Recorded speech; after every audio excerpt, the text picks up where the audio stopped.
isang testimony na lang para tayo para mamaya na lang yung the rest. Mga kapatid, ako po ay born Adventist. Kapatid ko, born Adventist. Yung father and mother ko, mga kapatid, sila po yung mother ko ay devoted Catholic, yung father ko ay Catholic lang sa sulat, no? Anong religion mo? Catholic, ganun lang. Pero yung father ko, isa siyang chief of police sa lugar namin, no?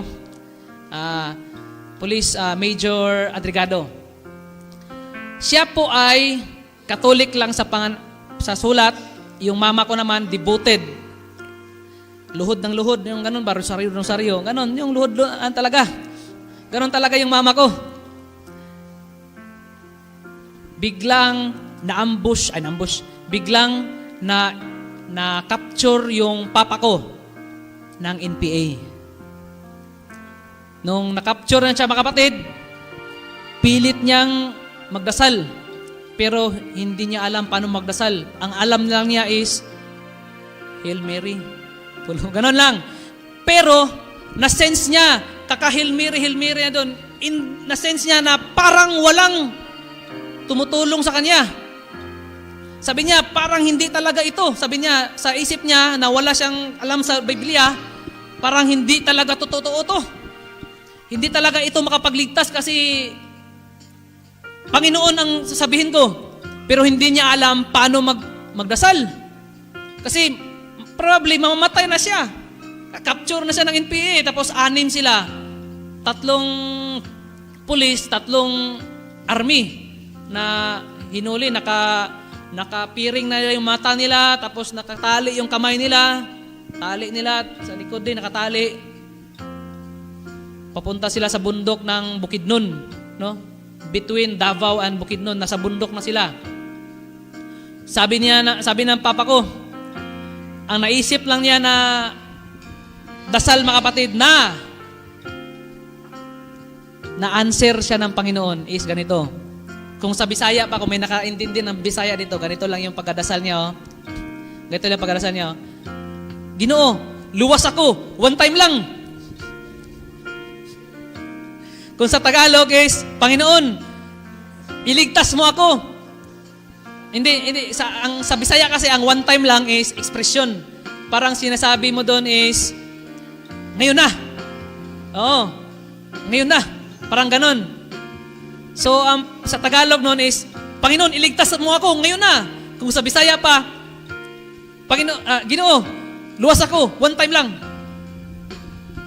Inambos yung NPA, mga kapatid, ng AFP. Pinaulanan sila ng bala, maraming patay on the spot. Drop siya, mga kapatid, kasi yun ang training nila. Huwag lang iangat yung ulo ng isang inches para hindi, pag once kasi may ambush, pag train yung isang tao, huwag mo lang iangat yung mukha mo o puwet mo sa taas para ligtas ka, mga kapatid. No? So nakadapa sila lahat, alam nila ang gagawin nila. Tapos, nakita niya yung isang NPA na nakatutok sa kanya. Nag-please siya na, pwede pong pakawalan mo ako, ganon. Naawa yung NPA. Pumayag. Nung pumayag na, tumalon yung papa ko sa pangpang. Ang haba ng pangpang na tinalon niya, hindi niya alam kung paano nabuhay siya doon. Tumalon siya, sinalo siya ng mga bato, mga halaman, umikot-ikot siya ng umikot-ikot. Yung papa ko, yung lolo ko, yung papa niya, yung lolo ko, sabi niya, pumunta na doon sa lugar na yon kasi kukunin na lang yung bangkay para iuwi niya doon sa amin. Pero nung gabi na yon, biglang may paparating na tumatakbo na mag-isa.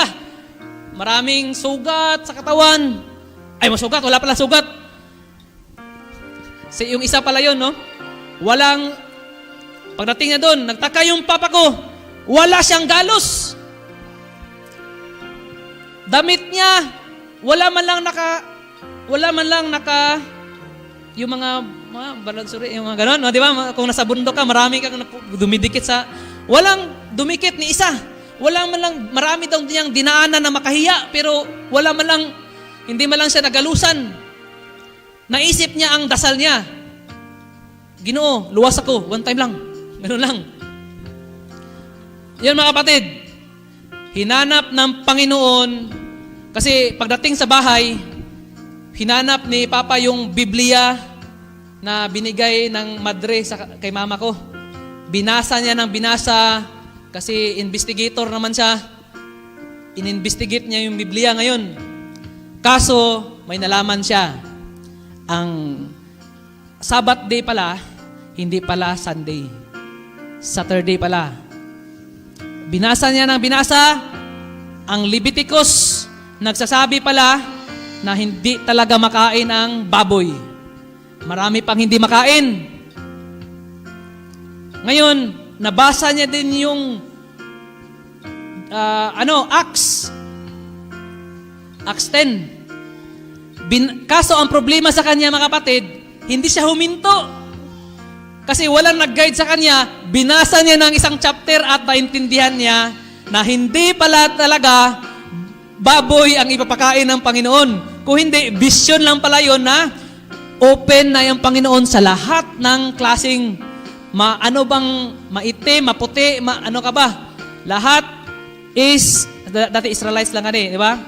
So ngayon, open na pala ang Panginoon. Kaya naintindihan niya ng husto ang Biblia. At ngayon, hinanap niya sa mga kapitbahay kung sino yung nagsisimba dito ng Sabado. At may nagsabi sa kanya na Adventist, yung nagde-deliver ng pan, ng bread. Yun yung Adventist. Kinonsult niya, sabi niya, ikaw ba, nagsasamba ng Sabado? Oo, sabi niya, bautismuhan mo ako ngayon Gusto magpabaptize na ang papa ko. I-baptize na ako. Hindi pwede yan, hindi pwede. Kailangan makumpleto mo yung doktrina.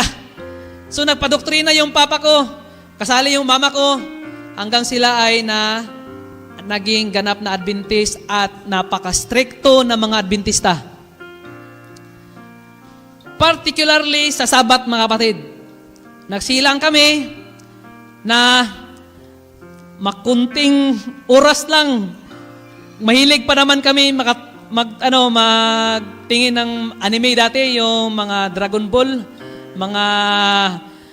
yung mga natin dati, mga Ghost Fighter.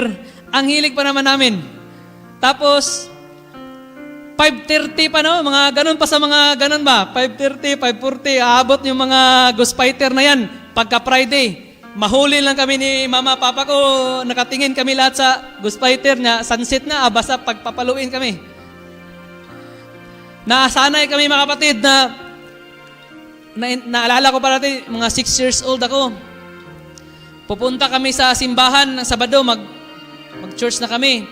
Yung kapitbahay namin naka-open yung door, nakita yung TV. Habang naglalakad kami papuntang church, nakita ko yung Power Ranger. Ganon ako, sobrang feel ko talaga nung bata ko, makasalanan ko talaga na nakatingin lang ako sa Power Ranger. Naan ko sa mata ko. Sobrang sobrang bata ko, parang Panginoon, sorry talaga na nakatingin ako sa Power Ranger. So, hindi ko alam kung bakit pero train na kasi ng parents namin, ganun. Tapos magsimba kami mga kapatid, iway leader yung papa ko iway leader So, nakakatuwa nga chief of police siya doon pagdating doon sa iway leader naman siya doon sa Ngayon mga kapatid, hindi kami, kung sa other church kami, hindi kami uwi ng bahay. Doon lang kami matulog sa church. Kung iway, dyan lang kami sa bench, mga ganun. Pag iway na, mga alas 3, bangon naman, dyan naman kami. Pero kung uwi kami sa bahay, alauna, alas 2, pagka alas 2, gisingin kami ng papa ko, kami lahat, wala diretso, mag-iway. So, ang pagka-Adventista namin mga kapatid is, hindi lang alas 12, pagkatapos ng divine service, at wala na. Tulog na, ang iba matulog, ang iba bibili siguro ng something sa SM Mall. Hindi kami train ng magulang na ganun mga kapatid. Kundi, hanggang sunset talaga yun. Uuwi lang kami ng bahay pagka sunset na. So, hanggang sa wala naman kasing problema sa, nasa graduate kami ng SDA school hanggang college. Tapos nagtrabaho din ako ng Adventist Hospital. So wala talagang problema. Naalala ko pa lang pag Sabado sa ospital, pag Sabado, kakantahan ko lahat ng mga pasyente ko. Kung nasa ICU ako, nakasign ako sa OR tsaka sa ICU, mga kapatid. Mga pasyente ko, kinakantahan ko.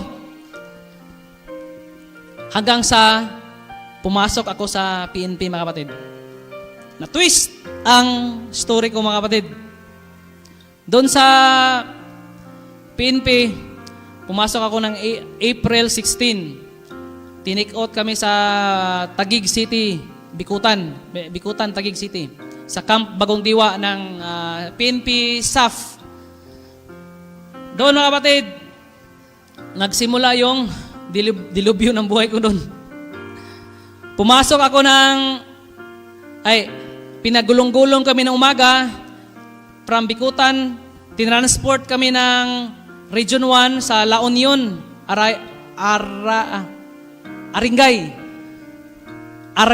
La Union, doon sa Region 1. Ngayon, mga kapatid, mga hapon na mga alas 5 or 5:30 kami dumating doon. Pagod na pagod kami. Bigla kaming pagbaba doon sa, malala ko talaga na pagbaba ko sa bus na yun, parang tawag doon, mantrak. May mga baseball bat yung mga instructor. May mga arnis. Hindi ko alam kung anong gagamitin nila nito. Naglalaro ba to ng mga baseball bat? Pinaghampas sa amin, mga kapatid. No? Hindi ko maintindihan yung mga andon kasi para silang mga satanas na nag-anyong tao. Sobrang hindi ko maintindihan. Yung bibig nila parang palaging na lang yung kay Duterte na P. Paraging ganun. Sobrang tapos manuntok, mangsikmura, nampal, baseball bat. Nung pinakain kami, mga kapatid. Pinakain kami sa miss hall namin. Gutom na kami kasi sobrang pagod ng paikot-ikot sa Bikutan. Na pinagulong-gulong kami. Gutom kami. Sabi ng sabayang upo. No! Sabayang kain. No! Pagsabayang kain, mga kapatid, nagsabi yung isang instructor na may pagka-demonyo din. 10 counts to consume your food. 1, 2, 3, 4, 5, 6, 7, 8, attention! Natapon. Kanin lang nakain ko, mga kapatid. Kanin lang. Pinatapon na lang, mga kapatid. Tapon! Walang walang palamya na galawan dito. Wala, mas kapatid. Kanin lang nakain ko, mga kapatid. Pinainom sa amin yung tubig. 1.5 liter. Pinainom sa amin yung water canteen.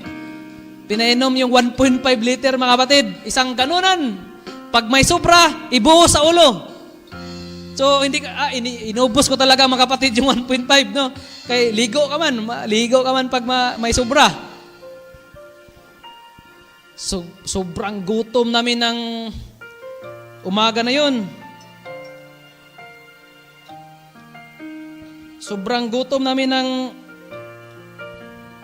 gabi na yun, mga kapatid, na hindi ako makatulog ng maayos na sobrang gutom. Pati yung pagkain na sa bata ko, iniwan ko yung bread na yun. Maalala ko pa yun. Na bakit ko hindi kinain yun ba? Sa sobrang gutom talaga. Pagka umaga, mga kapatid, nakatiknik ako, sabi ko, hindi to pa-snapihay. Walang snappy-snappy dito. Pautakan. Sabi ko, in-insert ko na hinigpitan ko yung short ko, mga kapatid, ng maayos. Tapos, in-insert ko yung damit ko. Pagsabayang upo, sabayang kain. Sabi ng instructor, 10 counts to consume your food. 1, 2, 3. Basta dinampot ko yung buong ganun, mga kapatid. Pinasok ko sa damit ko, tsaka yung ulam. ilagay ko dito. Tapos kumain ako kunti lang, ganon, para hindi halata masyado. Paglabas ko mga kapatid, doon sa labas,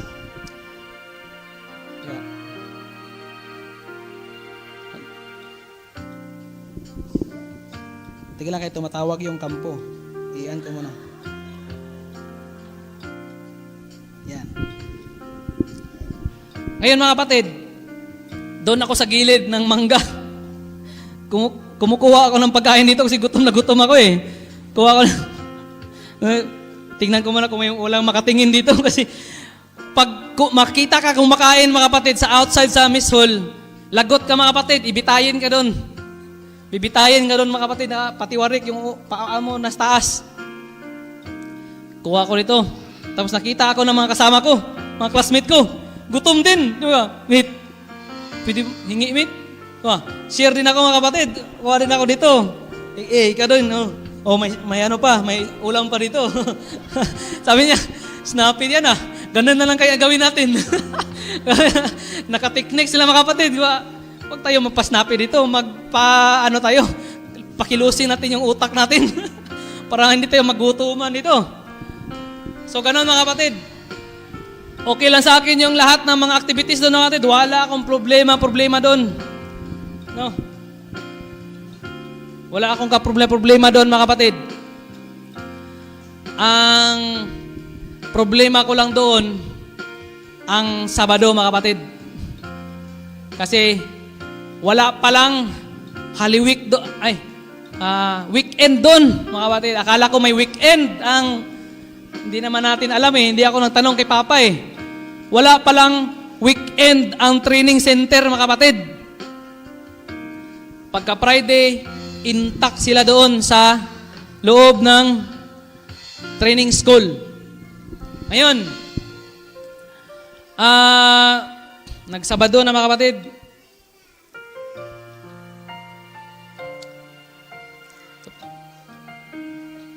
Ayun yung papa ko. Nalimutan ko, may PowerPoint pala ako dito. Ito mga kapatid, no? Ito lang palagi niyong aalahanin. The greater the challenge, the greater the miracle. So, yan ang palagi mong isipin mga kapatid kasi yan ang iniisip ko doon. The greater the challenge, the greater the miracle. Yan na, pumasok ako mga kapatid. Sobrang payat ko na mga kapatid. Yan, sabay-sabay kaming kumain dyan, no? Ganyan yung mga attire namin doon. Yang water canteen yan, 1.5 liter yan. So, nagsabado na mga kapatid. Nasanay ako sa bahay namin na pagkasabado, magbihis na. Ganon na gagawin. Buong buhay ko, hanggang 27 years old, pumapasok ako ng simbahan mga kapatid kung anong. Kasi sobrang istrikto ng papa ko. Ni magkasakit ka, may lagnat ako. May lagnat ako. Dito lang muna ako. Sabi ng papa ko, kung may lagnat ka dito sa bahay, may lagnat ka din doon sa simbahan. Dito ka na lang magpalagnat-lagnat sa simbahan. Kung masakit yung ulo mo sa bahay, masakit yung ulo mo doon sa simbahan, doon ka na lang sa simbahan magpasakit-sakit ng ulo. So, wala kaming option mga kapatid. Simbahan talaga. In other words, may well or may illness, simbahan ka pa rin palagi mga kapatid. Simba ka pa rin. Ganun ka-stricto yung parents ko. So, ganun na kapatid. Doon sa training center ko, andito na ako sa training. Naalala ko pa rin yung instruction sa akin ng parents ko mga kapatid. So, may Bible ako dito mga kapatid. Sabi ko, Panginoon, bigyan mo ako ng lakas. Tsaka huwag mo ko ipa-depress dito kasi depressed na ako. Kasi, alam mo yung nakasanayan mo na kasi yung magsimba. Alam mo yung Sabado na Sabado, andito ka ngayon naka-formation na ang paligid mo parang nasa impyerno ka mga kapatid. Palagi kaming pinapalo doon. may instances doon na lasing yung mga instructors. Ginigising kami ng mga alauna, pag pinapapalo lang kami lahat, mga kapatid, ng baseball bat. Minsan, napuputol na yung baseball bat, kukunin naman yung bago. Minsan, bibili sila ng baseball bat, yung original, para magaan at saka malakas. Tinuruan kami doon na hindi lumaban. Tinuruan kami doon na magpakumbaba. Tinuruan kami doon na paano kung gagawin niya ng mga sibilyan sa'yo? Pababarilin mo ba agad? Kaya tinuruan kami ng buong full patience, mga kapatid, na buong pasensya na maximum tolerance. Kaya takot na din ako sa mga instructor gumawa ng kasamaan. Kasi hindi na nga ako makalakad ng maayos. Masagi lang to ng classmate ko. Parang gusto mo na siyang balikan eh. Sakit na ng katawan ko eh. Nung pagkasabado na yung mga kapatid, ramdam ko pa yung sakit ng palo na lang kami doon. Minsan, tinutusok yung mata ko kasi, natusok yung mata ko, mga kapatid, kasi tumingin ako sa isang seaborn. Meaning yung seaborn, mga kapatid, ang SAF, ang PNP, ang elite ng PNP is SAF. Sa SAF naman, may elite pa, seaborn. Yung mga seaborn komando nga napatay sa Mama Sapano, sila yung pinakamatikas at pinakamabangis na mangdirigma. Ka-equal nila yung US Navy SEAL. So, kaso naubusan lang sila ng bala, hindi na sila makalaban, wala na silang, hindi, kulang na lang, magpapalo-palo na lang sila doon ng, magbatuhan na lang sila doon ng bato, mga kapatid, kasi wala na silang bala. So, nangyari, mga kapatid, tinawag ako ng seaborn kasi sabi niya, nurse, may ano bang gamot ng ganitong sakit? Sinabi ko din na sanay ako may pag-usap ng eye-to-eye contact ba? Sabi ko, sir, ganito lang yan, bili ka lang ng ganito. Na-question niya ako, mga kapatid, bakit ka patingin-tingin sa mata ko? Lapit ka dito! Ikaw nga, dito, para matuto ka. Oh, gina niya, kapatid. Tinusok niya yung mata ko dito. Sabi niya, imulat mo yung mata mo. Ay, hindi ko matid kasi siyempre masakit, diba? Gabi ang pikit ko, mga kapatid. Sabi niya, dilat. Pag ganyan, hindi pa pula yung mata mo, ulit. Ganyan. Hanggang sa inopen ko lang, mga kapatid, para maganon-ganon niya yung mata ko. At pumula na yung mata ko. At ininto na niya yung pag ganon, mga kapatid. Sabi niya, matuto ka ha. Huwag kayong patingin-tingin. Magsabi ka sa mga classmate mo na huwag titingin sa mga mata namin, lalo na mga seaborn. Wala kayong karapatan na tumingin sa mata namin. Sa paa, meron. So nga, mga kapatid, na-trauma ako sa buong week na yun. At nung pagkasabado, mga kapatid, takot na din ako. Kumilos. Inopen ko na lang tong Bible, mga kapatid. Baka makita ako dito ng instructor ko, paupo-upo lang ako, baka paluin na naman ako. So natakot na ako, mga kapatid. Nag-open ako ng Biblia ko. Panginoon! Nagdasal ako, mga kapatid. Panginoon, tulungan mo ako. Kasi takot na ako. Depressed na ako. Lalong-lalo na hindi pa ako makapagsimba. Mga kapatid, memorize naman natin yung saan banda yung Genesis, Exodus, pabuntang Revelation. Yung pang childish na style ba? Panginoon, bigyan mo ako ng mensahe. Kung ano yung pinakauna kong makita dito sa Bible, yun na yun. Yun na yun ang mensahe mo, Panginoon. Ngayon, inikot-ikot ko dito, mga kapatid, parang walang daya. Pag open ko, mga kapatid, ang pinakauna ko talagang nakita sa mata ko ay hindi ko na makalilimutan sa buong buhay ko, mga kapatid. Yan. Sinulat ko pa sa Biblia ko. Deuteronomy 1:29-30. It says, do not be terrified. Do not be afraid of them. The Lord your God who is going before you will fight for you. Amen. Tamang-tama sa Kahit na pang childish lang yung style ko, mga kapatid. Sinagot ng Panginoon. Genesis, do not be terrified. Genesis, do not be afraid of them. The Lord your God who goes before you will fight for you.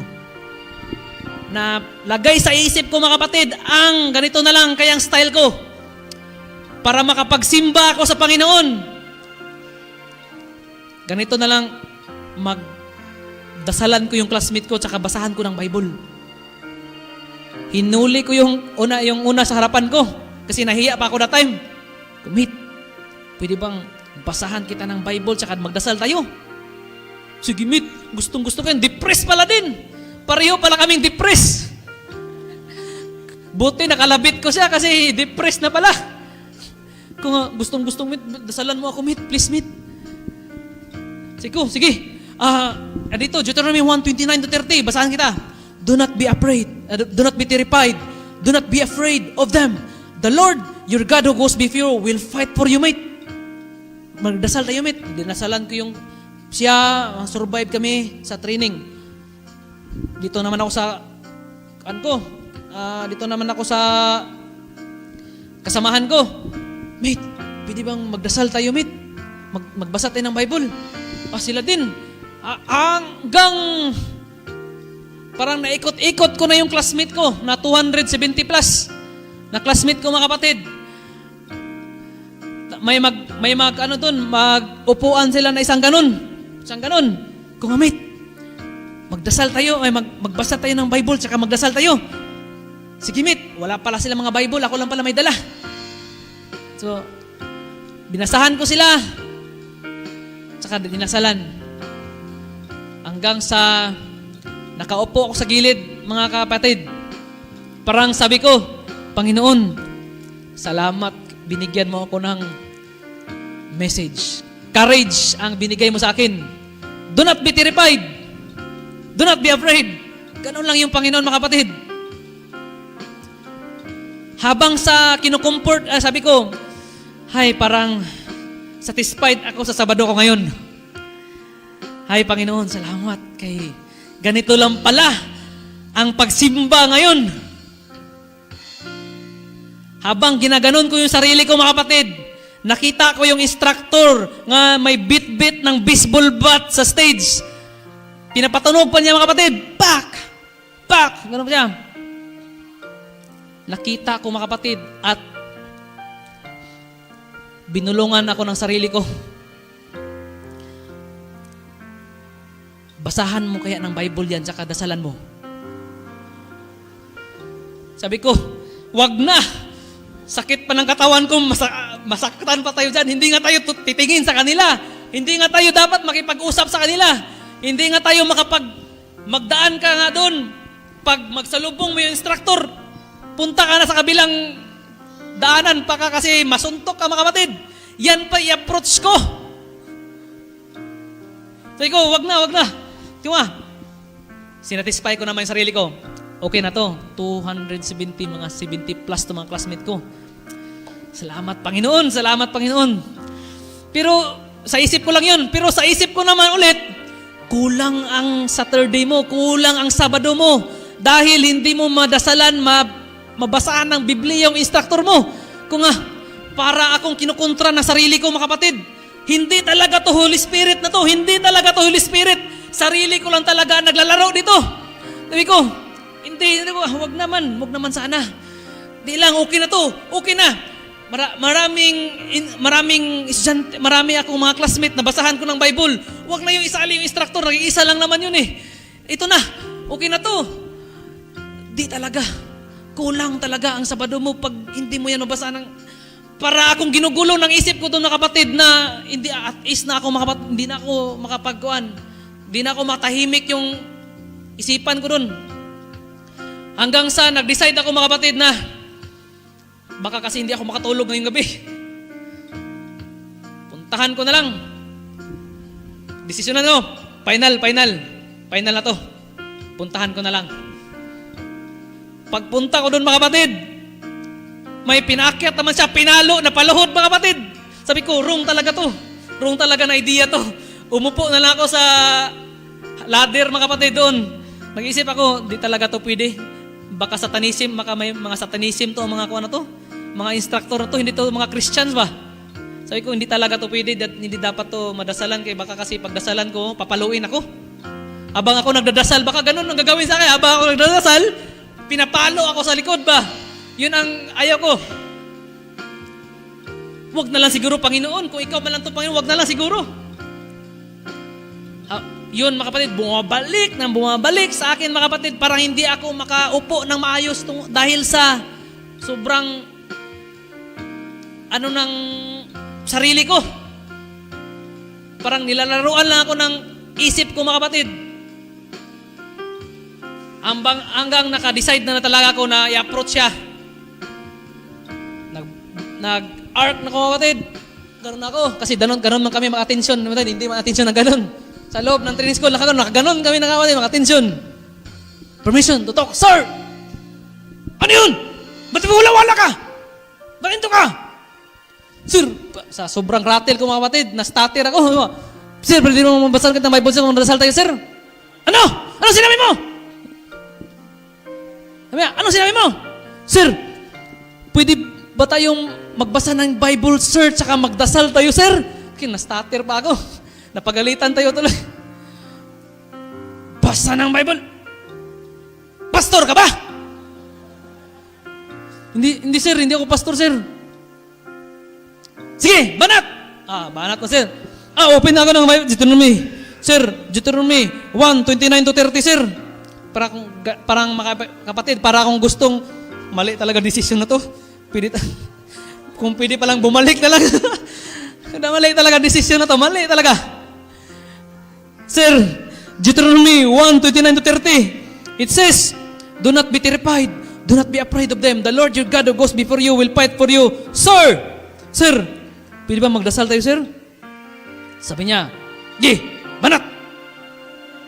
Dasal ako. Nung pagdasal ko, mga kapatid, sabi sa utak ko, baka mapaalo ako dito habang nagdadasal ako dito. Parang satanism talaga tong tao na to. Sabi ko, magdasal tayo, sir. Pagdasal ko, mga kapatid, yung dasal bito na buong-buo yung dasal mo na kulang na lang iiyak ka na. Yung Panginoon, i-bless mo tong instructor to mo, Panginoon, parang awa mo na. Iniwan niya yung pamilya na doon, yung mga anak niya. Iniwan niya doon sa bahay lang nila para lang pumunta dito sa amin sa training school para magiging mabait kami na mga pulis. May matutunan kami at madisiplinado kaming mga pulis someday paglabas nitong training school na to. Panginoon, huwag mong kalimutan si Sir. Nagsasakripisyo siya para sa pamilya niya. Duplihin mo din yung blessing niya, mga Panginoon. Ganun, parang uiyak na ako din, mga kapatid. Ginanon ko talaga para hindi ako masampal habang nagdadasal. Para hindi ako mapalo. Pag-amin ko, mga kapatid, sabi niya, nag-smile siya, mga kapatid. Sabi niya, pastor ka ba talaga? Hindi, sir. Hindi ako pastor, sir. Nurse ako, sir. Nurse ka? Nurse na pastor? Sige, sir. For that matter, pastor lang tawag ko sa'yo. Yung nga, mga kaibigan, pastor nga palagi, tagakita namin. Hanggang ngayon, pastor pa rin yung tawag niya sa akin. Nag-formation kami, paggabi kasi mayroong, bago kayo matulog, mayroong prayer yan, yung Muslim tsaka Christian. Okay. Tinawag, sige, prayer. Yung si pastor, ipapray natin. Pastor, tawag, dito ka, pastor. Umakyat kami, dalawa kami umakyat kasi ang apelido sa classmate ko, pastor. Ako din, tinawag niya akong pastor. Alam kong ako yung tinatawag niya kasi siya yung nakasarapan Sabi niya, ano ka? Sige, sir, pastor, apelido ko, sir. Piki ka nga, pastor! Bumalik ka doon! Ito yung totoong pastor! Dito ka! So, nakaupo ako doon sa gilid, mga kapatid, parang natutuwa ako sa sarili ko ba na, ay, salamat, Panginoon. Hindi pala ako pinalo. Nasiyahan sa akin. Parang niya akong first time ko pa siya nakita, nakasmile. Oo. Sige, game, salamat Okay, upo ka na lang dyan. Habang sabi ko, do not be terrified. Do not be afraid of them. The Lord your God who goes before you will fight for you. Tamang-tama talaga, Panginoon. Habang nagsasabi ako dyan, salamat, Panginoon. Dahil binigyan mo ako ng courage. Habang nagsasabi ako dyan, mga kapatid, nakita ko naman yung isang instructor na seaborn, mga kapatid, na seaborn. Parang napayo ko ulit ako, mga kapatid. Sabi ko, wag na yun. Kung okay na yung isang instructor, wag naman sana yun. Bumalik na naman, mga kapatid, ang konsensya ko, mga kapatid. Ando na naman. Pinaglalaruan na naman yung utak ko. Parang hindi na naman ako makalagay dito kasi naglalakad siya, mga kapatid. Parang sa isip ko, basahan mo yan ng Bible. Kulang yung Sabado mo pag hindi mo basahan yung instructor na yan. Kulang talaga ang Sabado mo. Wala talaga. Kulang. Kulang to. Okay na. Yung instructor, sabi ko, yung mga classmate ko, okay na. Yung yung instructor ko din, nabasahan ko na Bible, huwag naman isali yun. Na-disgrasya na ako that time eh. Hindi yan siya ang tumusok, pero seaborn yun. Yung kasama niya tumusok sa mata ko. Sabi ko, wag mo nang isali yan. Wag mo nang isali yan. Mga kapatid, hindi talaga ako makapakali doon. In other words, to make the long story short, pinuntahan ko na yung wala talagang mapala ako doon, mga kapatid. Parang akong ginugulo sa isipan ko. Pinuntahan ko na lang, mga kapatid, at nag-close eyes na lang ako, mga kapatid. Ayaw ko lang tumingin sa kanya. Permission to talk, sir! Ano yun? Sir, pwede bang basahan kita ng Bible, sir, tsaka magdasal tayo, sir? Sabi niya, sige, banat! Sir, Deuteronomy 1:29-30. Sir, it says, do not be terrified, do not be afraid of them. The Lord your God who goes before you will fight for you. Sir, pwede ba magdasal tayo, sir? Ganon din ang dinasal ko, mga kapatid. Inulit ko, yung kulang na lang, iiyak ka na lang. Pinaganda-gandahan ko yung sinasadya ko talaga, gandahin ko yung dasal ko para hindi ako mapalo. Pag amen ko, mga kapatid, sabi niya, okay Ano bang religion mo? Sir, I'm Seventh-day Adventist, sir. Seventh-day Adventist? Adventist ka? Yeah. Yes, sir. Kung Adventist ka, what is the fourth commandment? Yun na, mga kapatid. Kung mayroong Adventista dyan na hindi alam yung fourth commandment, iwan ko na lang.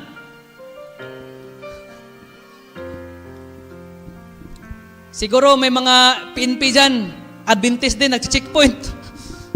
Nagsuot ka ng Adventist na logo dito. Adventista ka, what is the fourth commandment? Mga kapatid, yung nagpakademonyo na yun, sinabihan ako, what is the fourth commandment?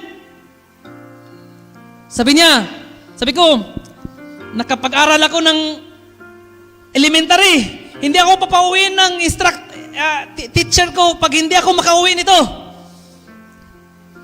Remember, the fourth commandment, yung nakatingin yung mga classmate ko. Sabi nila, sa mata, parang nagsasalita yung mata sa akin eh.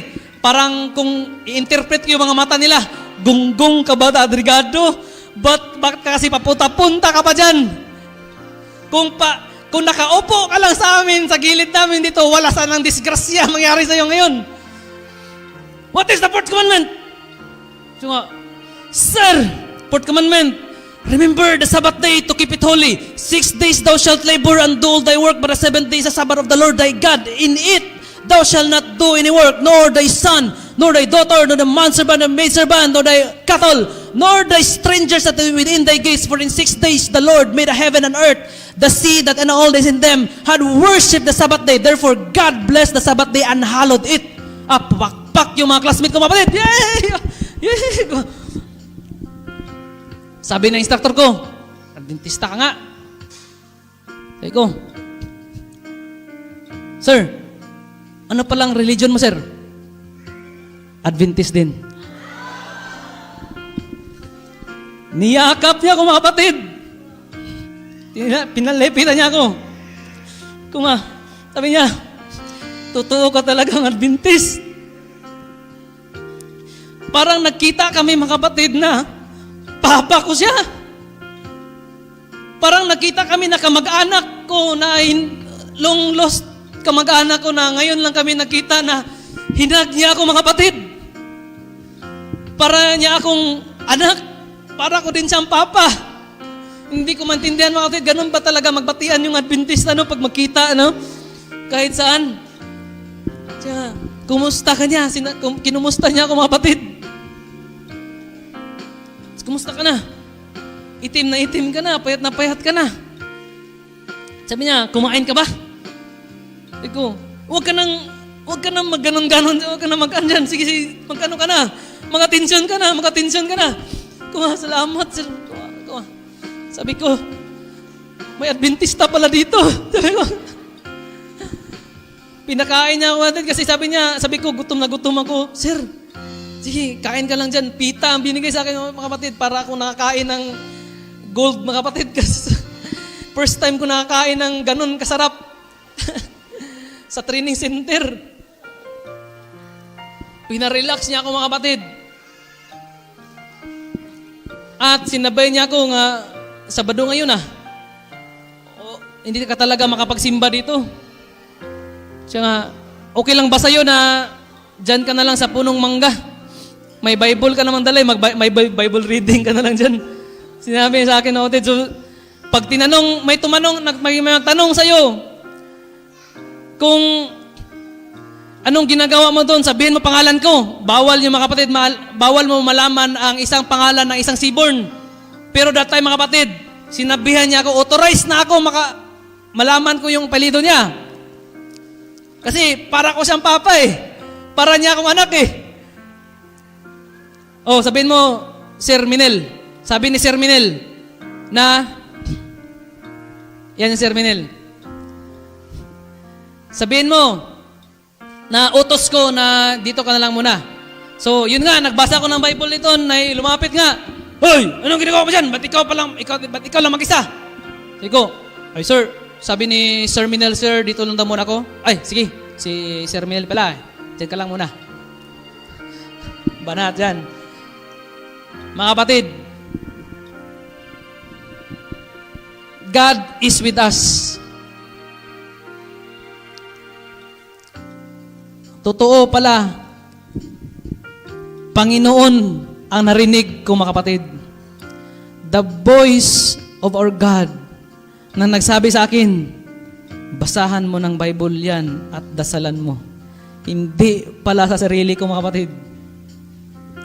At yun, dahil sa text na yun, do not be terrified. Do not be afraid of them. The Lord your God who goes before you will fight for you. Totoo, mga kapatid. Ginamit ko yung text na yun para maharap ko yung mga hindi ko maintindihan na nagpakademonyo lang pala to. Sa likod pala nito ay anghel. Doon, mga kapatid, na-save yung Sabado ko. Buong Sabado ko sa training school. Mayroon akong taga-save doon. Sir Minel. Ginamit siya ng Panginoon. At bago mo yun makamit, mga kapatid, may trial mo na haharapin mo, which is, basahan mo na yung Bible at dasalan mo. Doon, mga kapatid, nalaman na Adventist pala to. Minsan sa atin, may nakabulong sa'yo na ganito ang gawin mo. Minsan, i-take for granted natin yan kasi takot tayo. Takot tayo mapalo. Takot tayo masuntok. Takot tayo masampal. Paulit-ulit, pasa na yung puwet ko. Marami na tayong mga scars, mga kapatid. Pero dahil sa trauma na yun, matakot na tayong gumano. Pero, mga kapatid, minsan, ang Panginoon, ang Holy Spirit natin, magbulong talaga sa'yo, basahan mo na yung Bible. Dasalan mo. May part 2 to mga kapatid. Sa sobrang haba ng testimony ko, may part 2 to mga kapatid. At huwag niyong kalimutan na bumalik. Kasi mas maganda pa yung mga episodes. Ito lang mga kapatid.